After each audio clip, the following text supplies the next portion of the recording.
오늘 하나님께서 저희들에게 주시는 말씀은 잠언 25장 9절부터 25절까지의 말씀입니다. 구약성경 938면쯤에 있습니다.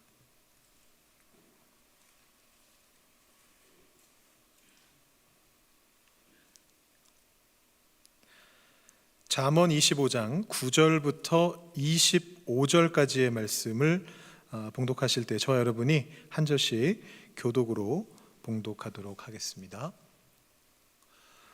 너는 이웃과 다투거든 변론만 하고 남의 은밀한 일은 누설하지 말라.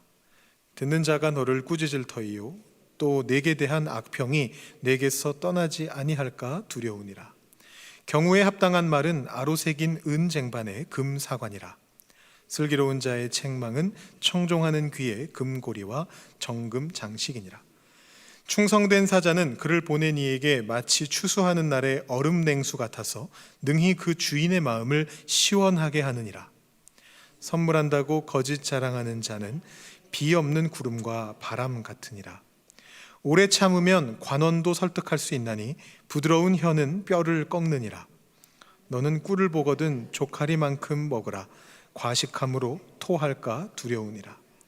너는 이웃집에 자주 다니지 말라. 그가 너를 싫어하며 미워할까 두려우니라. 자기의 이웃을 쳐서 거짓 증거하는 사람은 방망이요 칼이요 뾰족한 화살이니라. 환난 날에 진실하지 못한 자를 의뢰하는 것은 부러진 이와 위골된 발 같으니라.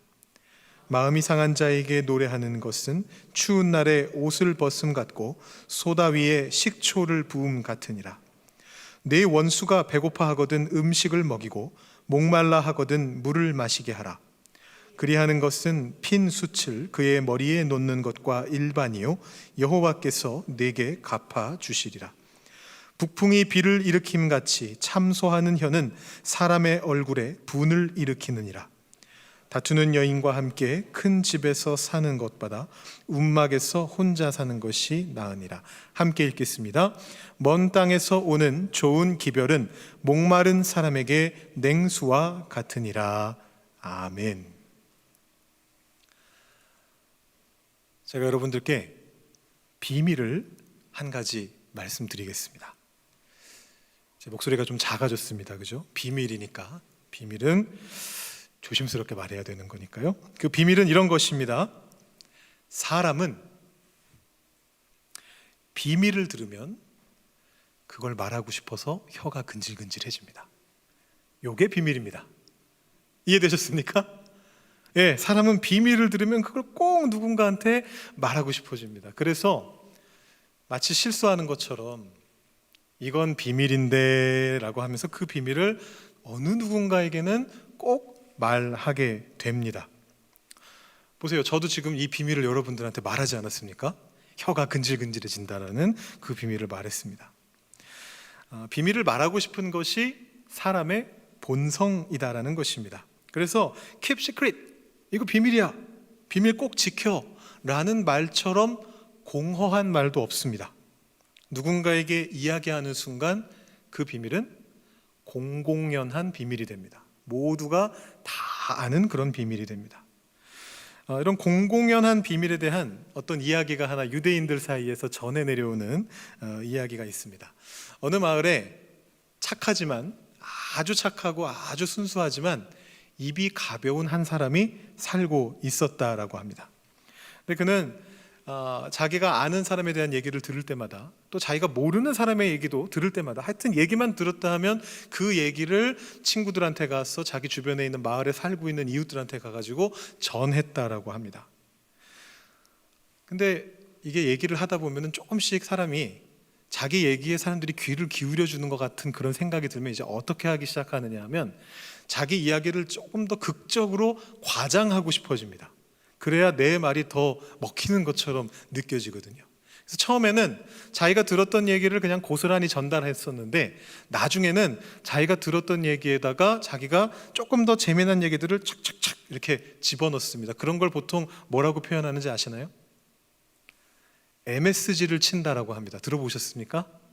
MSG를 친다. 내가 들은 이야기는 맛이 별로 없었는데 요거를 전달할 때는 거기다가 미원 한 스푼 딱 집어넣어가지고 다시다를 한 스푼 딱 집어넣어가지고 요거를 아주 맛있게 만든다라는 얘기인데요. 그 MSG라는 게 거짓이지만 사실은 아니지만 그것이 들어감으로써 그 이야기가 더 재밌게 만드는 것을 표현할 때 그런 표현들을 씁니다. 그래서 MSG를 치면서 자기가 들은 얘기들을 막 이렇게 전달을 했습니다. 그러면서도 여전히 이 사람은 선량한 사람이었어요.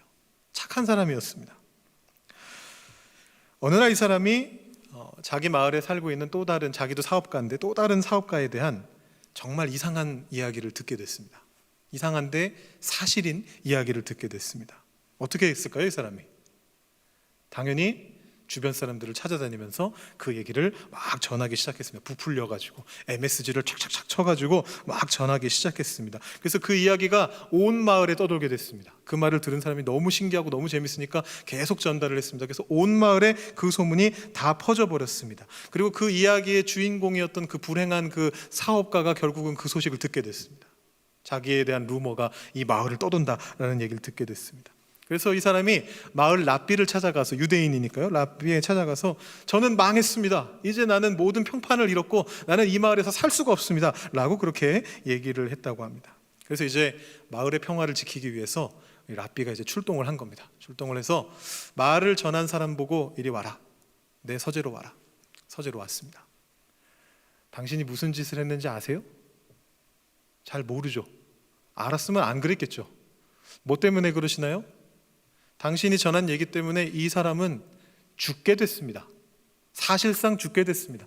모든 명예를 잃어서 평판을 다 잃어가지고 사실상 이 사람의 사회적인 목숨을 죽인 거나 다름없습니다. 이렇게 말을 해줬습니다. 그제서야 이 사람이, 이 선량하고 착한 사람이, 그러나 입은 한없이 가벼운 이 사람이 내가 잘못했구나 라고 생각을 했습니다. 그래서 울면서 랍비한테 얘기했습니다. 어떻게 하면 좋을까요? 제가 어떻게 하면 이 일을 해결할 수 있을까요? 시키는 대로 다 하겠습니다. 랍비가 그에게 얘기했습니다. 깃털 베개를 하나 가져오십시오. 깃털 베개요? 깃털 베개를 하나 가져오니까 이 랍비가 자기 서재에서 깃털 베개를 찢었습니다. 다 찢고 나서 거기에 있는 깃털을 서재에다가 다 뿌렸습니다. 랍비들은 좀 기이한 행동들을 잘하는 것 같아요. 기행을 굉장히 잘하는 것 같은데 이제 지식을 전달하기 위해서 그렇게 하는 거죠. 자기 서재에다, 본인 서재에다가, 그 사람 서재도 아니고 본인 서재에다가 그 깃털을 다 뿌렸습니다. 그리고 나서 그 사람에게 얘기했습니다. 자, 다 주워오세요. 다 주워오세요. 당신이 한 행동이 이것과 같습니다. 주울 수 없습니다 라고 그렇게 말을 했다라는 것입니다. 우리말에 엎질러진 물은 다시 주워 담을 수 없다라는 속담하고 거의 비슷한 일맥상통하는 그런 일화인 것 같습니다. 터진 깃털 베개는 다시 주워 담을 수 없습니다. 비밀을 퍼뜨리는 것만이 우리가 하는 말의 실수들은 아닙니다. 다른 것들도 많이 있습니다. 훨씬 더 많은 종류의 잘못된 말들을 우리가 하면서 살아가고 있습니다. 이에 대해서 성경이 뭐라고 가르쳐 주고 있을까요? 어떻게 하면 우리는 우리의 세치 혀를 다스려 볼 수 있을까요? 성경에는 말에 관해서 이야기하는 많은 구절들이 있습니다. 예를 들어 아주 유명한 예수님의 말씀이 있습니다. 입으로 들어가는 것이 사람을 더럽게 하는 것이 아니라 입에서 나오는 그것이 사람을 더럽게 하는 것이니라. 이 말씀을 예수님이 언제 하셨느냐 하면 예수님의 제자들이 손을 씻지 않고 제의적으로 부정한 상태에서 음식을 먹는 모습을 본 바리새인들과 서기관들이 따지러 왔을 때 하신 말씀입니다. 당신의 제자들이 손도 안 씻고 제의적으로 부정한 상태에서 저 음식을 먹습니다. 이제 당신의 제자들은 다 부정한 사람이 되었습니다 라고 말하는 앞에서 예수님이 이렇게 말씀하시는 겁니다. 입으로 들어가는 것은 손 씻지 않고 뭘 먹었다고 해서 그 사람이 더러워지는 것이 아니고 진짜 더러워지는 것은 무엇이냐? 속에 있는 더러운 것이 밖으로 나올 때 더러워지게 된다. 말이 마음하고 연결되어 있기 때문이죠. 그 마음속에 있는 더러운 것이 말이 돼가지고 내 앞으로 튀어나오게 되면 그 입에서 나오게 되는 것 때문에 더러워진다라고 그렇게 말씀을 하시면서 사례를 이렇게 드십니다. 마태복음에도 사례가 있는데 마가복음에 조금 더 사례가 많아서 제가 마가복음 말씀을 가져왔습니다. 속에서 곧 사람의 마음에서 나오는 것은 악한 생각, 곧 음란과 도둑질과 살인과 간음과 탐욕과 악독과 속임과 음탕과 질투와 비방과 교만과 우매함이니 이 모든 악한 것이 다 속에서 나와서 사람을 더럽게 하느니라. 참 종류가 많지 않으십니까? 우리 삶을 갖다가 대보면은 적어도 하나는 걸릴 것 같습니다. 여기 앉아 계신 모든 분들, 앉아 계신 분들뿐만 아니고 서 있는 저를 포함해서 이 자리에 계신 모든 분들, 온라인으로 보고 계신 모든 분들, 어느 누구라도 여기에 대해서 나는 하나도 걸리지 않습니다. 내 마음에서 우러나와서 내가 말하는 것 중에 여기에 있는 것 단 하나도 걸리지 않습니다. 이렇게 말씀하시는 분들은 아마 없을 것 같아요. 우리의 마음을 다스리는 것과 같습니다. 우리의 혀를 다스린다, 우리의 입을 다스린다라고 하는 것은 우리의 마음을 다스리는 것과 비슷합니다. 오늘 우리가 읽은 말씀을 통해서 우리의 입과 혀를, 그래서 우리의 마음을 어떻게 다스릴 수 있는가를 조금 더 생각해 보려고 하는데요. 이 잠언이라고 하는 책은 여러 가지 격언들을 모아놓은 것입니다. 근데 이 25장 전후 20장 뒤에 이 잠언 뒷부분에 있는 말씀들은 다른 말씀들보다 더 좀 쪼개져 있습니다. 그냥 한두 구절씩만 연결이 되고 나머지 내용들은 좀 무질서하게 이렇게 배치가 된 것처럼 보여집니다. 그러면서도 대략 비슷한 주제들을 모아놨는데 오늘 우리가 읽은 25장의 말씀 속에서 저는 읽으면서 어떤 생각을 했느냐 하면 이 말씀이 우리의 말에 대한 주의사항이구나 라고 생각을 했습니다. 물론 그 사이사이에 말하고 상관없는 것도 몇 구절이 있기는 있습니다. 말에 집중해가지고 오늘 말씀을 통해서 하나님의 지혜를 한번 구해 보도록 하겠습니다. 첫 번째 하나님의 지혜는 무엇이냐 하면 다투지 말라라는 것입니다. 8절과 9절, 10절을 보시면 이런 내용들이 나오고 있습니다. 너는 서둘러 나가서 다투지 말라. 마침내 내가 이웃에게서 욕을 보게 될 때에 내가 어찌할 줄을 알지 못할까 두려우니라. 너는 이웃과 다투거든 변론만 하고 남의 은밀한 일은 누설하지 말라. 듣는 자가 너를 꾸짖을 터이요 또 내게 대한 악평이 내게서 떠나지 아니할까 두려우니라.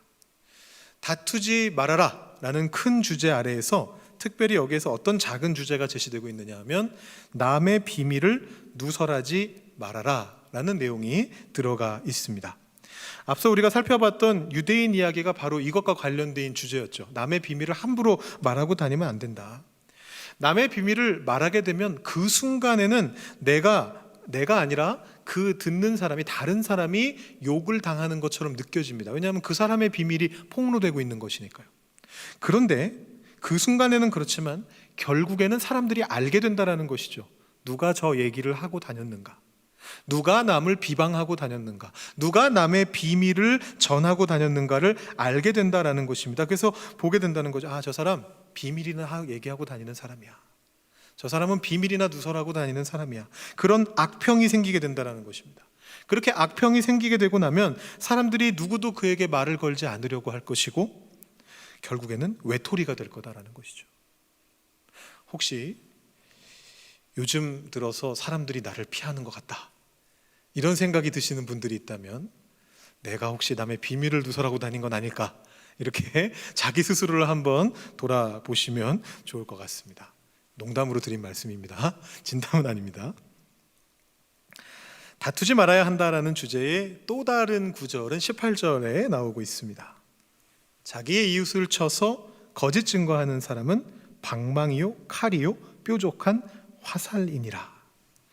남의 비밀을 그냥 누설하고 다니는 것을 넘어서 그 사람에게 대한 어떤 거짓을 말하고 다닌다라는 것은 더욱 큰 문제를 야기합니다. 이 말씀은 십계명에도 나오는 말씀이거든요.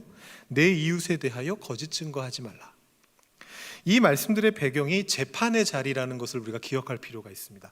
이웃에 대해서 거짓 증거를 하는 것은 재판장에 나가서 거짓으로 증언하는 것에 대한 이야기입니다. 이 시절에는 CSI 과학수사대 이런 것이 없었습니다. 유전자 감식 이런 건 할 수가 없습니다. 그래서 사실상 증거주의 재판을 할 수가 없었습니다. 오직 뭐에 의존했느냐 하면 사람들의 증언에 의존했습니다. 명확한 증거가 없으니까요. CCTV가 없으니까요. 그래서 CCTV 역할을 누가 하는 거냐 하면 그걸 본 사람이 하는 겁니다. 내가 봤습니다. 저 사람이 사람을 죽이는 걸 내가 봤습니다. 내가 봤습니다. 저 사람이 간음하는 걸 내가 봤습니다. 내가 봤습니다.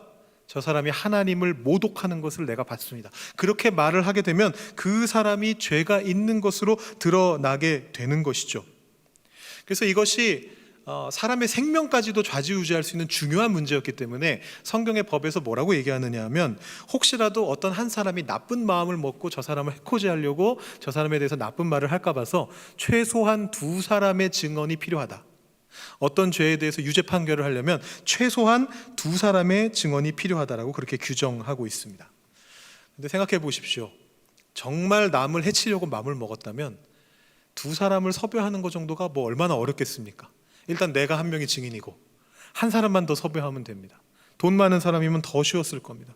그래서 실제로 열왕기상 21장에 보면 아합 왕이 나봇이라는 사람의 포도원을 사고 싶었는데 그 사람이 안 판다고 그래서 너무나 상심해 있을 때, 끙끙 앓고 있을 때, 그 이름도 유명한 그 악독한 이세벨 왕비가 어떻게 행동했느냐 하면 2명의 불한당을 섭외해가지고 나봇이 하나님을 모독하는 것을 우리가 봤습니다 라고 말하게 해서 돌팔매질을 당해서 죽게 만드는 사건이 나옵니다. 이것이 안 된다는 것이죠. 성경의 법에는 또 어떤 규정도 있느냐 하면 신명기 19장에 보면, 만약에 위증했다라는 것이 드러나면, 거짓으로 증거를 얘기했다는 것이 드러난다면 그 사람이 거짓으로 모함하려고 했던 그 사람이 받아야 될 그 죄를 위증한 사람이, 무고한 사람이, 모함한 사람이 받아야 된다 라고 그렇게 규정하고 있습니다. 예를 들어 어떤 사람이 사형을 당해야 되는 죄를 내가 봤다라고 거짓으로 말했다면 드러나는 순간 이 위증죄를 저지른 사람이, 무고죄를 저지른 사람이 사형에 처해지게 된다라는 것입니다. 굉장히 센 말씀입니다. 근데 이 말씀의 삶의 자리는 재판의 현장이 맞습니다만 우리는 그것을 좀 더 일반적인 상황에도 적용해 볼 수가 있습니다. 나는 재판정에 가서 증인 서본 적 없어. 나는 저렇게 악의적으로 남을 모함하려고 하지 않았어. 여러분 중에서 분명히 그렇게 말씀하시는 분들이 계실 거예요. 물론 대부분은 그러실 겁니다. 하지만 우리의 평범한 일상 속에서도 그만큼 악의적인 건 아니라 할지라도 저 사람을 감옥에 넣어버려야지, 저 사람을 죽여야지 라는 정도까지의 악의를 품고 한 것은 아니라 할지라도 작은 악의를 가지고 작은 거짓 증거를 한 적은 우리에게 분명히 있을 것입니다.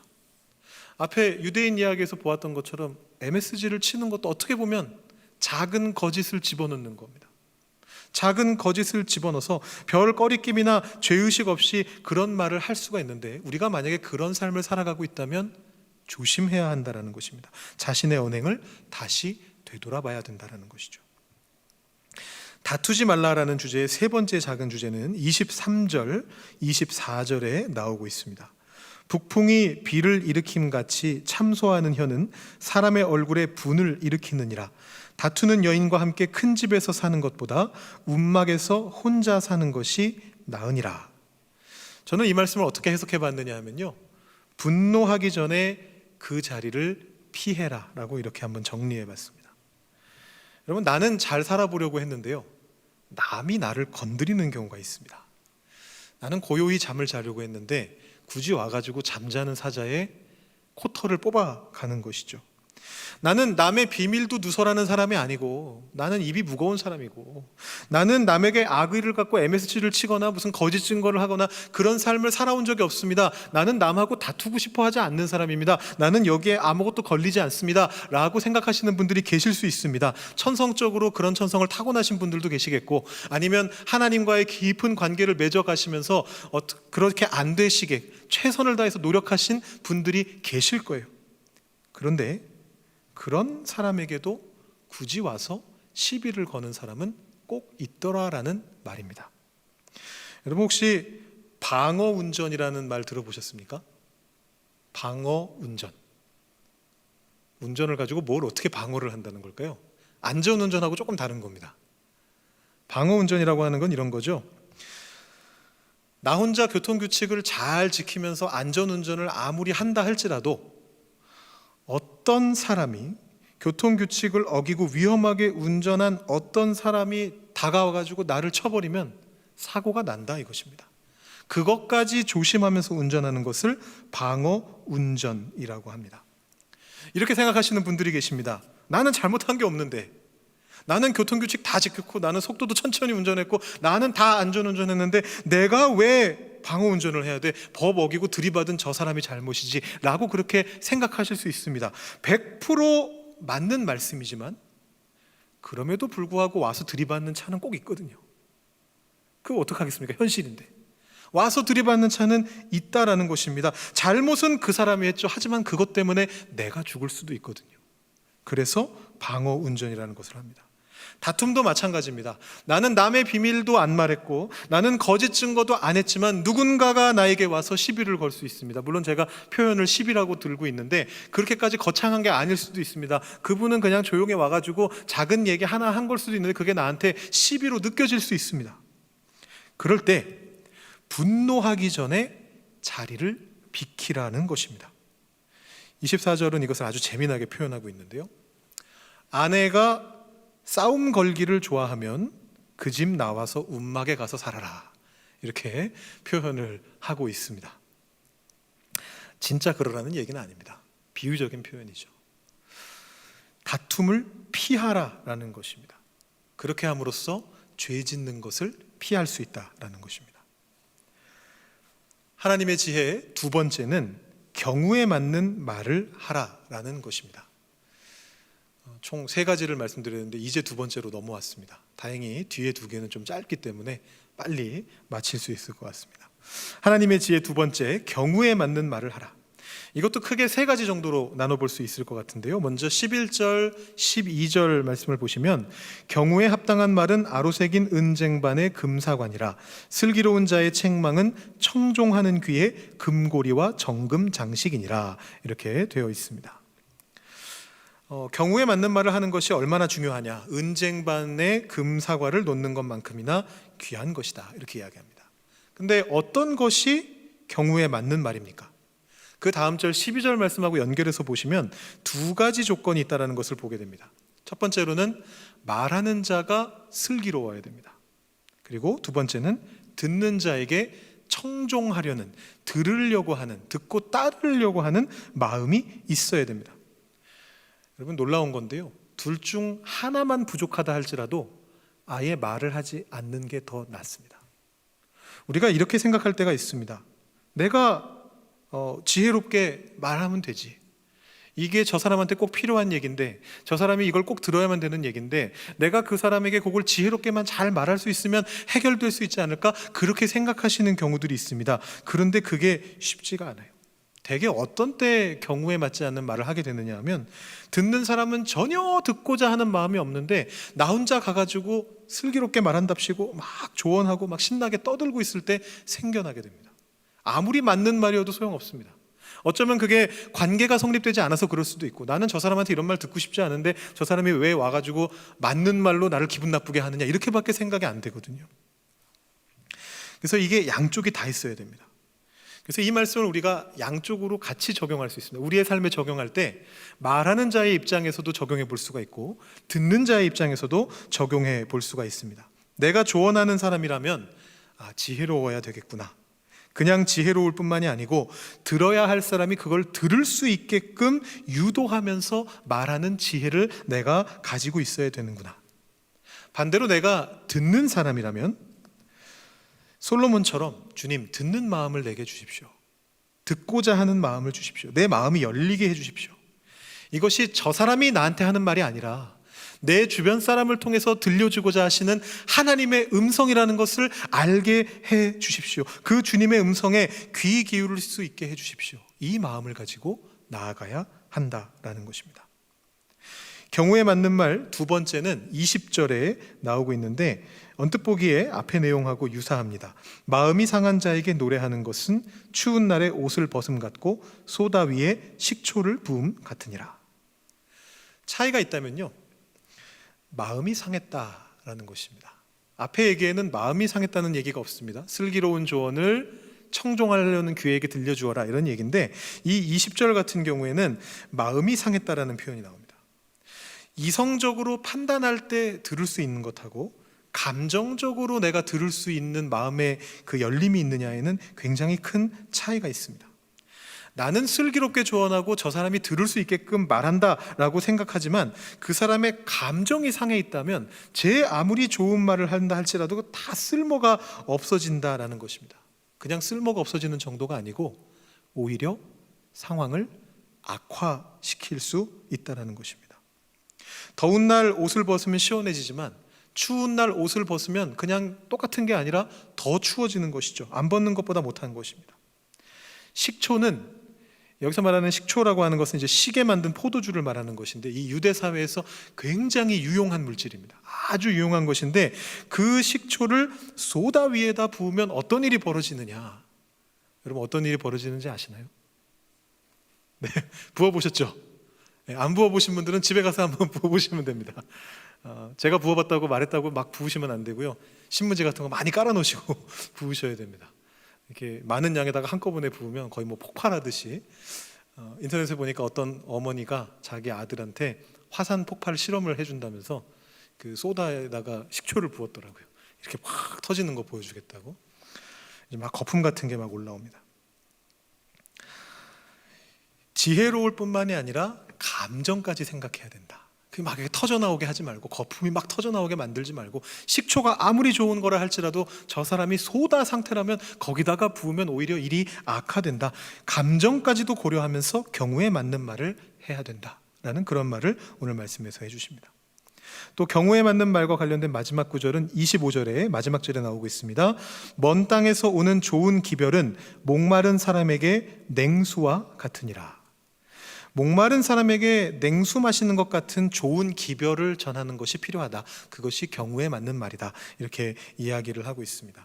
이 좋은 기별도 여러 가지 종류가 있을 텐데요. 우리 삶 속에 다양하게 적용해 볼 수가 있습니다. 근데 저는 그 중에 한 가지 예시로서 제가 저기다 복음이라고 적어놨는데, 우리의 그 좋은 소식, 주님의 복음을 한번 적용해 볼 수 있지 않을까, 그런 생각을 해봤습니다. 우리가 기쁜 소식을 전할 때, 주님의 복음을 전할 때 목마른 사람에게 냉수 같은 효과를 줄 수 있게 그걸 전해야 된다는 것이죠. 삶을 살아가다 보면 그런 사람들이 보이게 됩니다. 그런 사람들에게 가서 냉수 한 그릇을 주는 것이죠. 안 보이면 어떻게 해야 될까요? 내 주변에는 영 목말라 하는 사람이 없다. 내 주변에는 주님의 기쁜 소식을 듣고자 하는 사람이 영 없어 보인다. 그렇다면 어떻게 해야 될까요? 아무것도 안 하나요? 아닙니다. 그때까지는, 그런 이들이 보이기 전까지는 아직 덜 목말라 보이는 사람한테 가서 그 사람과 같이 옆에 있어주는 겁니다. 관계를 형성하고 대화를 나누고 좋은 모습을 보여주고 속으로 기도해주고 어느 순간 복음이 냉수가 될 수 있는 그 타이밍을 놓치지 않고 그에게 좋은 기별을 전해줄 수 있도록 그 옆에 계속해서 있어주는 것입니다. 오늘 말씀 속에 나오는 우리의 말에 대한 세 번째 하나님의 지혜는 부드러운 설득의 태도를 보이라 라는 것입니다. 15절 말씀을 보시면 오래 참으면 관원도 설득할 수 있나니 부드러운 혀는 뼈를 꺾느니라, 이렇게 나와 있습니다. 아주 흥미로운 표현이 나오고 있습니다. 부드러운 혀가 단단한 뼈를 꺾을 수 있다. 아니, 꺾는다. 어떻게 하면 혀로 뼈를 꺾을 수 있을까요? 안 될 것 같은데. 비유적인 표현이죠. 강아지들이 이빨로 갉아내도 안 꺾이는 게 뼈지만 우리의 부드러운 혀가 그 뼈를 꺾을 수 있다라는 것입니다. 오래 참으면서 부드럽게 설득하면 누구도 설득당하느냐 하면 관원조차도 설득당한다라고 얘기합니다. 오늘날에도 관공서에 있는 사람들은 조금 뻣뻣하지 않습니까? 고압적인 태도를 좀 지니고 있지 않습니까? 근데 그 당시에는 더 심했죠. 관원이라고 하는 것은, 여기서 말하는 관원이라고 하는 것은 그냥 단순하게 우리가 생각하는 어디에 동사무소에 가서 만날 수 있는 그런 직원 정도를 얘기하는 것이 아니라 재판장이라든가 높은 자리에 있는 고위 관직에 있는 사람들을 말하는 것인데, 그렇게 고압적인 존재마저도 설득해낼 수 있다. 오래 참으면서 부드럽게 설득한다면 반드시 그 콧대를 꺾을 수 있다라고 그렇게 말하는 것입니다. 이 내용이 21절, 22절에서 다시 반복되는데요. 물론 21절, 22절의 말씀은 말에 대한 것은 아닙니다. 태도에 대한 것인데, 이것이 이제 15절 말씀과 일맥상통하게 연결되어 있어서 제가 이것까지 오늘 다뤄보려고 합니다. 원수를 사랑하는 태도로 그들을 잘 대해주면 그들이 마음에 녹게 될 것이다 라고 하는 아주 유명한 말씀입니다. 로마서에도 인용돼 있죠. 아주 우리에게 친숙한 그 머리에 숯불을 쌓아놓는 것과 같다. 그리함으로 핀 숯을 그의 머리에 놓는 것과 일반이다. 이렇게 말을 하고 있습니다. 부드러운 마음으로 사랑의 언어로 대해줄 때에 그 사람의 마음을 녹여서 그 사람의 뼈를 꺾어서 그 사람을 설득시킬 수 있다라는 이 말씀을 오늘 잠언 속에서 우리에게 전해주고 있습니다. 제가 오늘 잠언 말씀을 이렇게 저렇게 정리하면서 한 3가지 정도로 우리의 혀를 어떻게 하면 다스릴 수 있는가에 대해서 이야기해 보았습니다. 첫 번째는 다투지 말라. 두 번째는 경우에 맞는 말을 하라. 세 번째는 부드럽게 설득하라. 그 안에서 좀 더 구체적인 말씀들도 제가 드렸었습니다. 이것들을 통해서 이 잠언의 도움을 받아가면서 우리가 어쩌면 그렇게 다루기 힘든 우리의 혀를 다룰 수 있게 될지도 모릅니다. 여러분, 혀보다 더 다루기 힘든 게 없지 않습니까? 이렇게 조그만한 건데 제가 이렇게 검색을 하다 보니까 알게 됐는데요. 혀의 길이가 8cm밖에 안 된대요. 요게 8cm고 요게 5cm고 요거는 2cm밖에 안 된답니다. 그램으로 재보면 55g밖에 안 된답니다. 우리 몸무게를 평균 잡아서 한 55kg라고 치면은 100분의 1도 안 되는 게 우리의 혀입니다. 근데 그 우리의 혀가 모든 것, 이 혀를 컨트롤하는 것이 너무너무나 어려워서 설화가 일어나게 되는 것이죠. 우리 주변에서 계속해서 문제가 생겨난다는 것입니다. 야고보가 이렇게 야고보서에서 이야기를 합니다. 이와 같이 혀도 작은 지체로 돼 큰 것을 자랑하도다. 보라, 얼마나 작은 불이 얼마나 많은 나무를 태우는가. 혀는 곧 불이요 불의의 세계라. 혀는 우리 지체 중에서 온 몸을 더럽히고 삶의 수레바퀴를 불사르나니 그 사르는 것이 지옥불에서 나느니라. 이 우리의 입안에 있는 이 빨간 것이 지옥불과 같은 것이다. 이렇게 이야기를 합니다. 1장에서는 이렇게도 말을 합니다. 누구든지 스스로 경건하다 생각하며 자기 혀를 재갈 물리지 아니하고 자기 마음을 속이면 이 사람의 경건은 헛것이라. 우리가 우리의 혀를 길들여야 되는 까닭이 여기에 있고 우리의 혀를 다스려야 하는 까닭이 여기에 있습니다. 우리의 경건을 헛되게 만들지 않으려는 것입니다. 앞에 제가 처음에 시작하면서 말씀드렸던 예화 아직 기억하고 계시죠? 유대인 이야기, 깃털을 터뜨렸던 그 유대인 이야기입니다. 깃털을 주워 담을 수 없으니까 이제 모든 게 끝난 건가요? 그 사람은 아무것도 할 수 없었을까요? 그 이야기는 이렇게 진행이 됩니다. 랍비가 그 사람에게 이야기했습니다. 절대로 처음으로 돌아갈 수는 없겠지만 그래도 가서 사과해라. 깊이 사과해라. 굉장히 힘들고 고통스러운 일이지만 그럼에도 불구하고 내가 할 수 있는 일이 이거밖에 없기 때문에 가서 사과하여라 라고 얘기했습니다. 그리고 그 사람에게만 사과하는 것이 아니고 자기가 이야기를 전한 사람에게도 사과하라 라고 얘기했습니다. 내가 이 사람의 얘기를 이렇게 전한 것에 대해서 내가 미안하다 라고 그 사람들에게도 사과하라고 하였습니다. 그리고 나서 그 모든 사람들을 불러다가 교육을 시켰습니다. 이것이 얼마나 안 좋은 것인가, 어떻게 해야 하는 것인가 성경을 보면서 공부하라 라고 얘기했습니다. 1년 동안 매일 공부하게 했습니다. 그리고 나서 이 사람이 변했다라는 것입니다.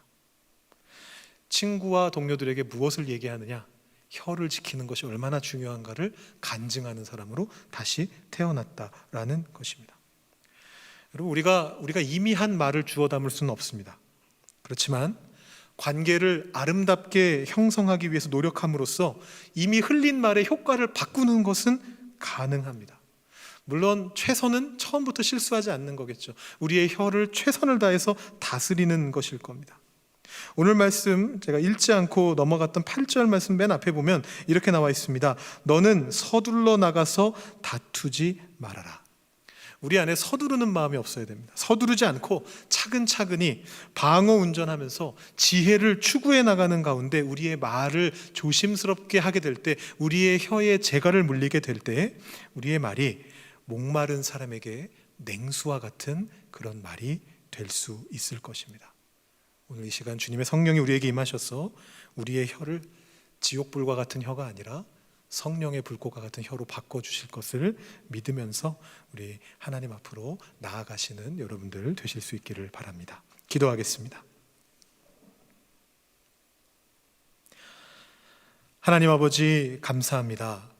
오늘 잠언의 말씀과 또 복음서와 야고보서에 나오는 말씀들을 보면서 하나님께서 우리 혀를 어떻게 다스리게 하시는지에 대해서 함께 생각해 보았습니다. 때로는 교만한 마음 때문에, 때로는 순수한 마음 때문에 우리의 혀를 제대로 다스리지 못해서 실수하게 되고 사람들에게 상처를 입히게 되고 평판을 떨어뜨리게 되는 일들이 우리에게 일어남을 주님 다시 한번 고백합니다. 우리의 부족함 때문입니다.